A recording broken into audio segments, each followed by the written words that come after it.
चलिए तो प्रश्न लिखते हैं, बहुपद किसे कहते हैं? बहुपद किसे कहते हैं? चलिए तो इसका उत्तर लिखते हैं,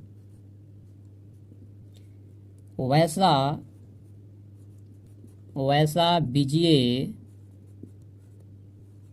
व्यंजक जिसमें चर का घात है ना, चर का घात एक पूर्ण संख्या हो, पूर्ण संख्या हो तो ऐसे व्यंजक को ही बहुपद कहते हैं, हो तो उसे बहुपद कहते हैं। चलिए जैसे में ले लेते हैं ना, 3x + 2 और सलाह एग्जाम्पल इसमें लेते हैं 5x² + 2 √5x + 2। चलिए इसका हमने परिभाषा जाना कि वैसा बीजीय व्यंजक जिसमें चर का घात जो है एक पूर्ण संख्या होना चाहिए। तो चर यहाँ पास क्या है? x है, यहाँ बराबर देके यहाँ लिखते हैं, यहाँ चर के रूप में क्या है? x है, और इसका घात क्या है? 1, जो कि क्या है? एक पूर्ण संख्या है। चलिए सेकंड नंबर में देखते हैं x²।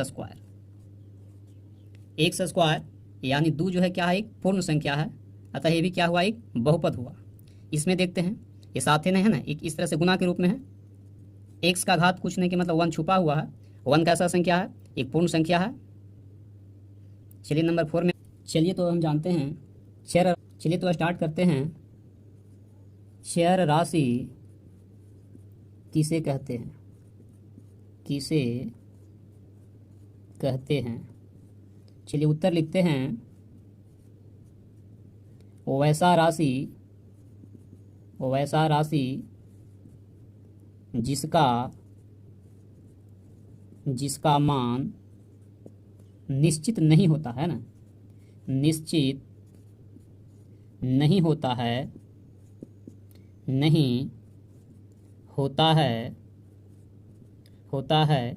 तो उसे चर राशि कहते हैं। जैसे में x, y, z यानी ABCD का कोई भी अक्षर है ना, A to Z, A से लेकर के Z तक कि सभी जो लेटर हो गया वो सब क्या हो गया? चर राशि हो गया है ना। बड़ा अक्षर लें या तो छोटा अक्षर में ले है ना, ये सब का सब क्या होगा? चर राशि होगा। तो आइए एक और एग्जांपल से समझते हैं। जैसे मैंने आपसे पूछा आपके पास कितने रुपये है, जवाब मिला उधर से मेरे पास 100 रुपये है या 22 रुपये है। इसका मतलब है कि है ना, आपके पास कितना रुपया है वो हमें पता नहीं है। आपके पास 0 रुपया हो सकता है, 2 रुपया हो सकता है, 4 रुपया हो सकता है। ये निश्चित नहीं है कि आपके पास कितने रुपये हैं, ये मुझे पता नहीं है। तो चर राशि वही होता है जिसका मान जो है निश्चित नहीं होता है। चलिए तो हम जानते हैं अचर राशि किसे कहते हैं। चलिए प्रश्न लिखते हैं, अचर राशि किसे कहते हैं? किसे कहते हैं? चलिए उत्तर इसका लिखते हैं, वैसा राशि जिसका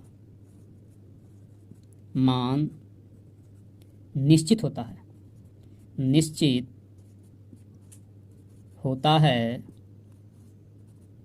है तो उसे अचर राशि बोलते हैं। जैसे में 1, 2, 3, 4 यानी जितनी भी ये सारी संख्याएं हैं सबका सब क्या है? अचर राशि है ना। 0 है ना, 0 को हमने छोड़ दिया, 0 ये सब क्या है? अचर राशि है, कांस्टेंट है ना।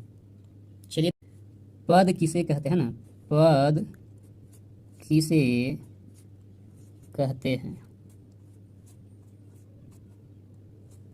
चलिए इसका उत्तर लिखते हैं।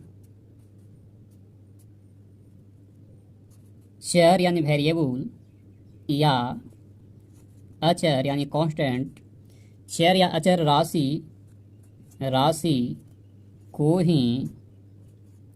ही पद यानी टर्म बोलते हैं ना, पद कहते हैं। चलिए इस एग्जाम्पल से हम समझते हैं। जैसे में लेते हैं पद है ना, चर या अचर।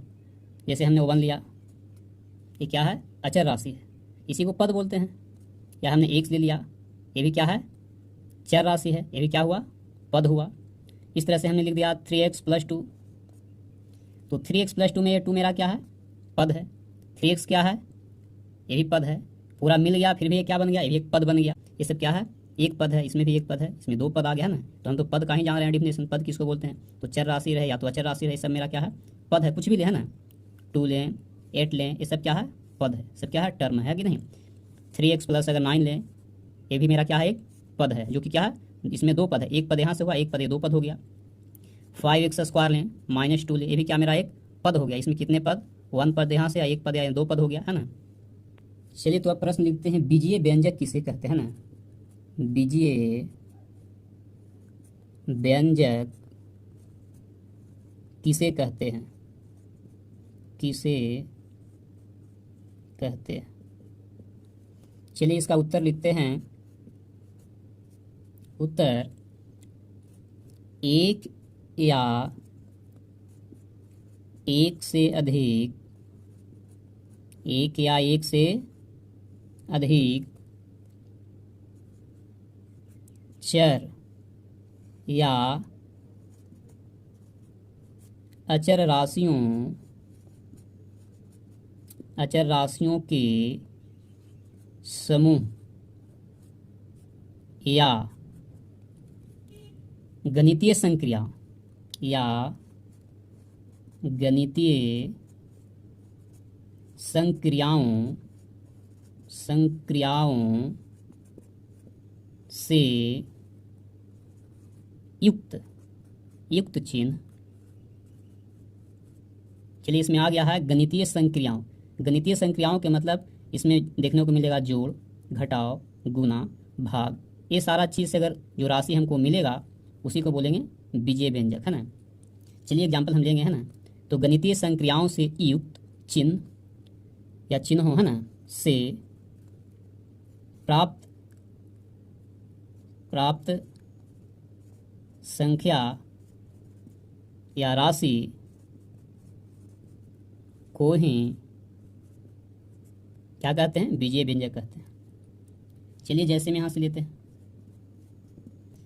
लिखा कि एक या एक से अधिक, है ना, एक भी रह सकता है, एक से अधिक भी हो सकता है। जैसे हमने लिया क्या, x, इसमें एक पद है, एगो, है ना, ये भी मेरा क्या है, बीजीय व्यंजक है, जिसका पावर क्या है, 1 है।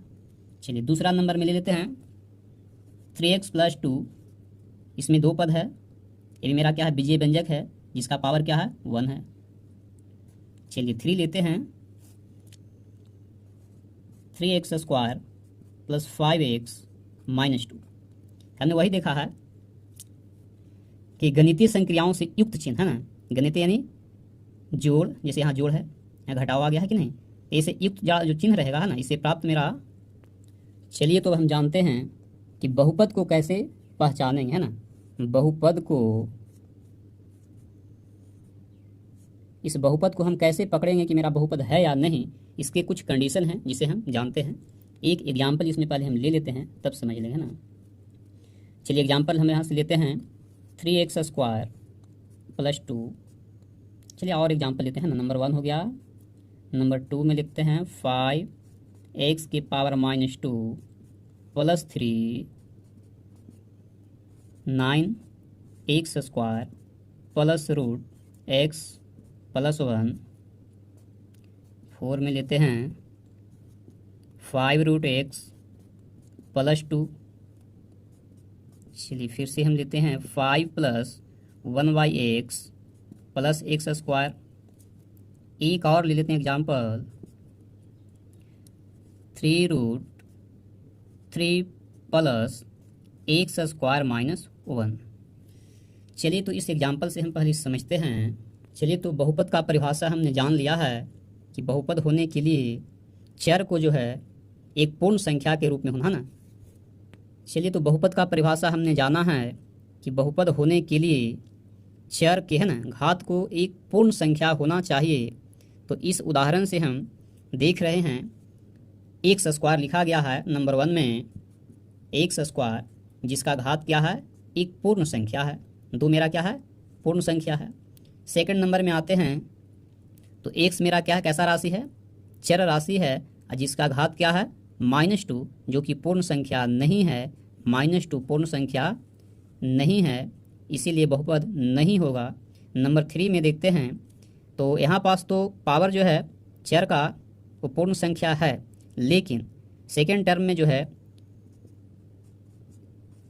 रूट में दिया गया है ना। जब ये रूट में दिया गया है और जब इस रूट को हम हटाएंगे तो 1/2 लिखाएगा, और 1/2 जो है ये पूर्ण संख्या नहीं है, अतः यह भी जो है बहुपद नहीं होगा। चलिए नंबर 4 में आते हैं। वही कंडीशन मिला, चर जो है रूट में, इस रूट को जब हम हटाएंगे तो रूट के बदले 1/2 लिखाएगा, और 1/2 जो है पूर्ण संख्या नहीं है, इसीलिए यह भी बहुपद नहीं होगा। चलिए नंबर 5 की ओर बढ़ते हैं। इसमें फर्स्ट टर्म है, ये सेकंड टर्म। तो सेकंड टर्म को हम देख रहे हैं, लिखा गया 1/x। जब x को ऊपर की ओर ले जाएंगे तो क्या होगा, पावर -1 बन जाएगा। अब -1 जो है ये क्या है, पूर्ण संख्या नहीं है, अतः यह भी बहुपद नहीं होगा। नंबर 6 की ओर बढ़ते हैं। तो नंबर 6 में मेरा पावर जो है दिख रहा है क्या है, एक्स स्क्वायर, यानी पावर 2 जो है एक पूर्ण संख्या है। जब पूर्ण संख्या है तो इसे बहुपद कहेंगे, अतः यह बहुपद है। चलिए तो इस तरह से हमने देखा कि बहुपद होने के लिए चर का घात जो है एक कैसा होना चाहिए, पूर्ण संख्या होना चाहिए ना। पहला नंबर कंडीशन हमने देखा कि घात जो है यानी पावर पूर्ण संख्या होना चाहिए। क्या होना चाहिए, पूर्ण संख्या होना चाहिए। सेकेंड नंबर में हमने देखा कि एक बहुपद होने के लिए घात को धनात्मक होना चाहिए, ऋणात्मक है ना। इससे हमें पता चला कि घात जो है ऋणात्मक नहीं होना चाहिए, ऋणात्मक नहीं होना चाहिए। तीसरा पॉइंट इससे निकाला कि घात जो है धनात्मक होना चाहिए, धनात्मक होना चाहिए। चौथा पॉइंट क्या निकलता है देखते हैं। घात जो है हमने जाना कि पूर्ण संख्या नहीं, बटे में नहीं होना चाहिए ना।